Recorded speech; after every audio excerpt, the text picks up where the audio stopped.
Hey guys, Andrew from Phandroid here, and we've got the Moto Z2 Force in front of us, brand new phone from Motorola coming out on August 10th.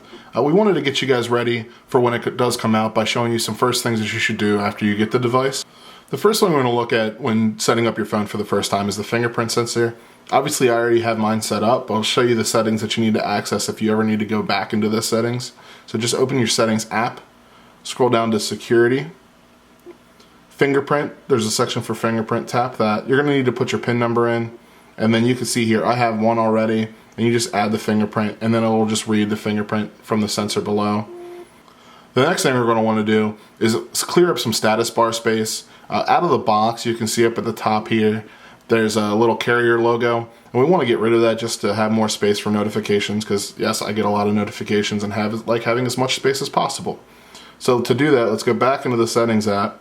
Scroll all the way up to More, Cellular Networks, and then you can see here there's a toggle for Show Mobile Network. Just turn that off and then it just automatically goes away at the top. One thing we always recommend for everybody to do is to get a micro SD card. I already have mine installed, but if you open the settings, and I'll show you, when you open the settings, you go to storage, and then you can see I have a SanDisk SD card. Picked this one up off of Amazon. It's a 64 gigabyte SD card, and I think it was around like 22 or 23 bucks. And you can find the link in the full article on Phandroid.com. This just clears up anything, so you don't have to worry about running out of space from taking too many pictures or videos or saving memes and sharing them with your buddies or anything like that.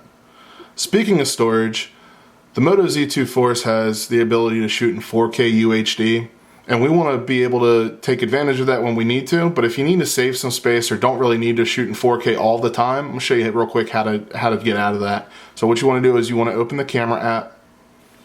Once it loads up, swipe to the right, and this is all of your settings and everything like that.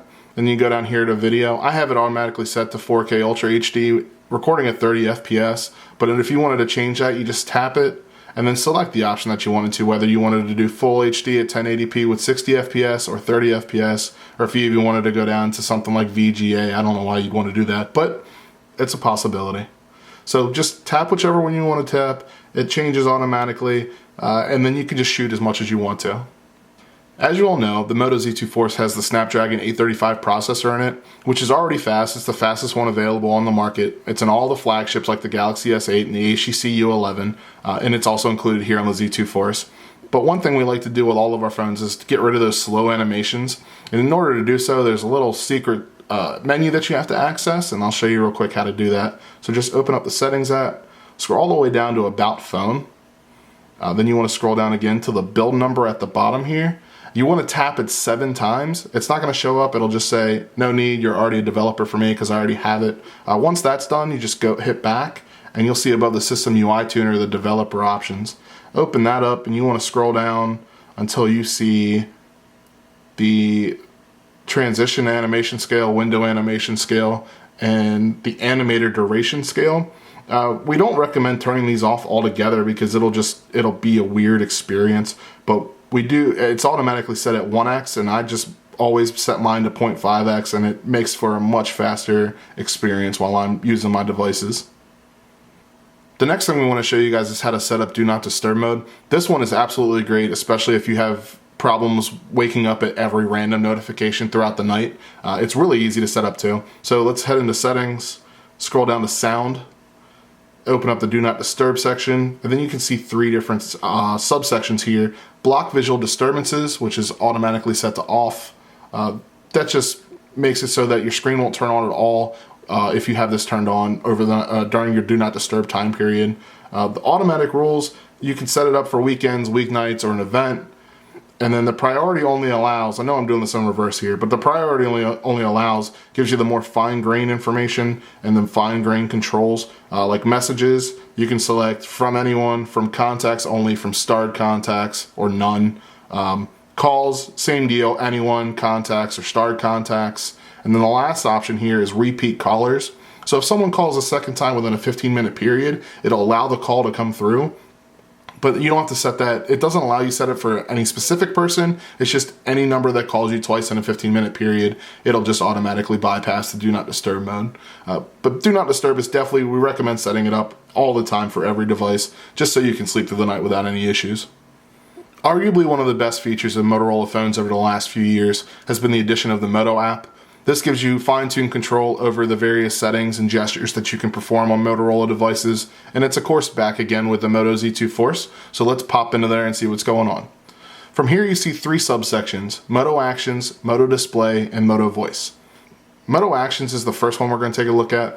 This gives you access to all the different gestures that you can use on your phone. Let's open it up to see what's going on here. We have chop twice for flashlight, twist for quick capture, swipe to shrink the screen if you got smaller hands, pick up the phone to stop ringing. But the one that I really want to take a look at real quick is the one button nav at the top there. If you look back down at the bottom, you can see I got the navigation bar like normal, but if you toggle this on, you can see there's no more navigation bar. Once this is toggled, you can literally just use your fingerprint sensor here at the bottom to do everything you need to on the phone. So if you want to open recent apps, you just swipe right. If you want to go back, you just swipe left. Go home, just tap it. Or if you want to activate Google Assistant, just press and hold it. And there's Google Assistant. Moto Display is cool because it gives you the ability to mess around with the settings for both the active display for your lock screen notifications, as well as night display, which makes it easier to look at your phone at night so you don't hurt your eyes or anything like that. We've seen more devices doing this. It's cool to see Motorola jumping in on the bandwagon too. The last thing in the Moto app that we want to take a look at is Moto Voice. This gives you the ability to control your phone just with your voice. You don't have to worry about picking it up or even having it right next to you. As long as it's within earshot, you'll be perfectly fine. Let's tap this to see the settings. The first one is set up your voice. I've already done that so it can recognize what I'm saying. And there's also some keywords that you can say to get things going, kind of like with Google Assistant.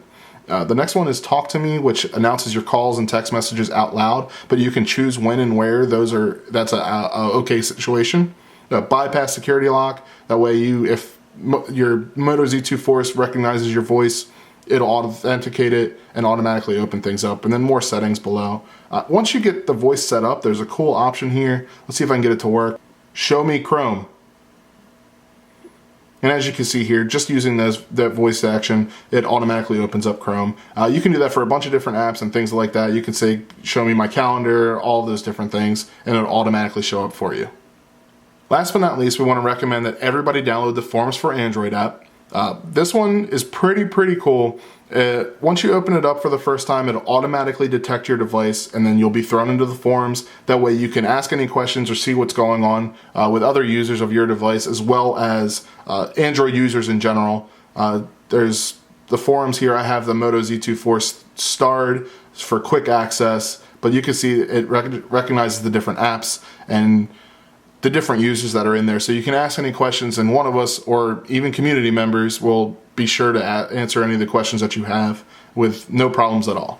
That does it for this one. Keep an eye out for the review for the Moto Z2 Force, which is coming up in the next few days. Additionally, there's been a few posts already, like our unboxing of the Moto Z2 Force and our first 24 hours with the battery life, because I know everybody's been kind of weary about that. But be sure to check those out on Phandroid.com, and don't forget to click the like button and subscribe.